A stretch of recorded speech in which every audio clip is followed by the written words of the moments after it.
جب امت کو سب مل چکی حق کی نعمت، ادا کر چکی فرض اپنا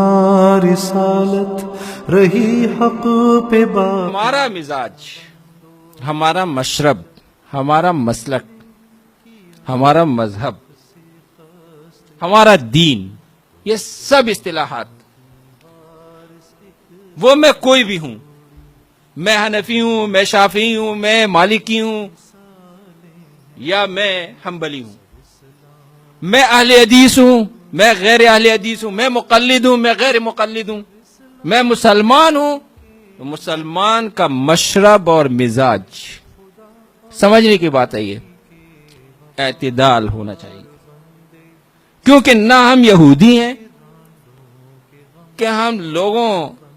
کے خلاف بولتے ہی رہیں،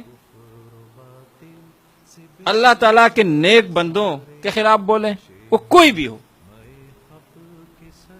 انبیاء سے لے کر آج تک کے جتنے بھی بزرگ لوگ ہیں، آپ کو خلاف بولنے کی کیا ہے؟ حق میں بولنے کی باتیں کوئی کم ہے؟ پازیٹیو باتیں کوئی کم ہے کہ آپ نیگیٹیو پہ جا رہے ہیں؟ کیا ضرورت ہے؟ اور نہ ہم نے اتنا احترام کرنا ہے کہ خود ہمارے پیارے پیغمبر کو یہ کہنا پڑے کہ لا تطرونی کما اطرت النصارى عیسی ابن مریم، کہ میری تعریف میں اتنی مبالغہ آرائی نہ کرو جتنے مبالغہ آرائی نصارہ نے عیسیٰ بن مریم میں کی کہ ان کو خدا بنا لی۔ خدا بھی نہیں بناؤ کسی کو۔ اور قرآن کریم نے یہ بھی کہہ دیا، میں اکثر اپنے ساتھیوں سے کہتا ہوں کہ تحقیق، مسائل میں تحقیق، قرآن و حدیث پہ جاؤ۔ قرآن و حدیث ایک ایسے ایتھنٹک باتیں ہیں کہ مستند باتیں ہیں کہ جو بھی اپنے آپ کو مسلمان کہتا ہے، اسلام کی طرف نسبت کرتا ہے، وہ لاجواب ہو جاتا ہے۔ آپ ہر بات پہ کہتے ہیں امام ابو حنیفہ نے فرمایا، امام ابو حنیفہ امام اعظم تھے، بہت بڑے بزرگ تھے، بہت بڑے فقیہ تھے،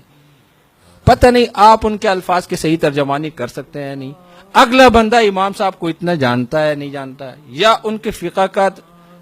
فالوورز ہے یا نہیں ہے، تو الٹا آپ امام صاحب کو گویا یا ان کی توہین کرانا چاہتے ہیں، یا ہمارے بزرگوں میں سے کسی کے اقوال ان جگہوں پہ بیان کریں گے جہاں ہمارے بزرگوں کا حلقہ نہیں ہے۔ ایک میری کلاس ہے میرے مدرسے میں، وہ مجھے پتا ہے کہ میرے کلاس کی کیا پوزیشن ہے، یہاں کون لوگ بیٹھے ہیں۔ ایک میرا مدرسہ ہے، ایک جگہ وہ ہوتی ہے، ایک ایسا سٹیج ہوتا ہے، جیسے اب یہ جس سٹیج پہ ہم بیٹھے ہیں، یہ سٹیج اگرچہ اس وقت محدود سننے والے ہیں، لیکن اس سٹیج سے درسقرآن.com سے پوری دنیا میں ہماری آواز جاتی ہے۔ اللہ تعالیٰ شفیق بھائی کو مزید شفقتیں کرنے کی توفیق نصیب فرمائے، جعلہ اللہ من الموفقین فی خدمت الدین۔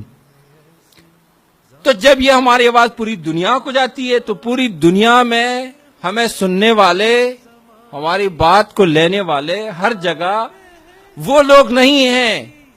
کہ جن کا ہم ہر وقت حوالہ دیں۔ اگر یہاں میں شروع کروں کہ میرے والد صاحب یہ کہتے تھے، میرے والد صاحب، تو جو میرے والد صاحب کا حلقہ ہے ان کے اولادوں کا شاید اتنے ہی لوگ مانتے ہوں گے،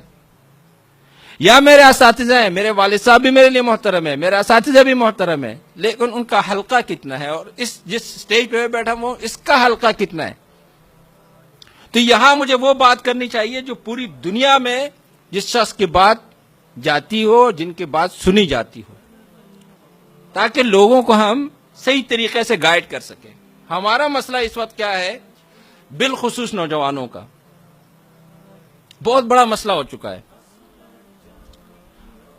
اور مستقبل میں یہ مسئلہ مزید خراب ہونے کو، یہ جو جنریشن گیپ کا مسئلہ آتا ہے، اس میں بہت بڑے مسائل ہو جاتے ہیں۔ اب نئی دنیا ان کے سامنے، معلومات اور انفارمیشن ان کے ہاتھ میں ہے، ایک کلک سے وہ جو معلومات حاصل کرنا چاہتے ہیں، اچھی یا بری، وہ ان کے پاس آ جاتی ہے۔ یہ جو نوجوانوں کی دنیا ہے، ان کو لینے کے لیے، ان کو خیر کی طرف راغب کرنے کے لیے ہمیں، میں سمجھتا ہوں کہ وسعت نظر کا مظاہرہ کرنا ہو، وسعت فکر کا مظاہرہ کرنا ہو. اگر ہم ہر کسی کو رد کرتے رہے کہ فلاں خاتون جو درس قرآن دیتی ہے وہ تو اس کا یہ مسئلہ ہے، فلاں اسکالر جو یہ کہتا ہے وہ بھی اس طرح ہے، فلاں ویب سائٹ جو ہے جہاں سے درس قرآن ہوتا ہے وہ بھی خراب، فلاں مدرسہ بھی خراب، فلاں شیخ بھی خراب. یہ جو انداز ہے میں سمجھتا ہوں یہ ہمیں تنگی کی طرف لے جا رہا ہے. اور صحابہ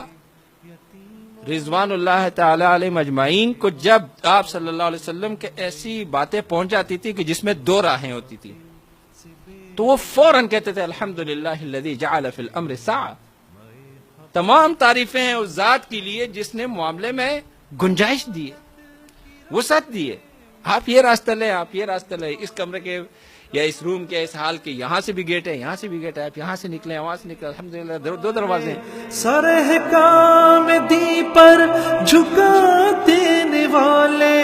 خدا کے لیے گھر لٹا دینے والے، خدا کے لیے گھر لٹا دینے والے، ہر آفت میں سینہ سپر کرنے والے.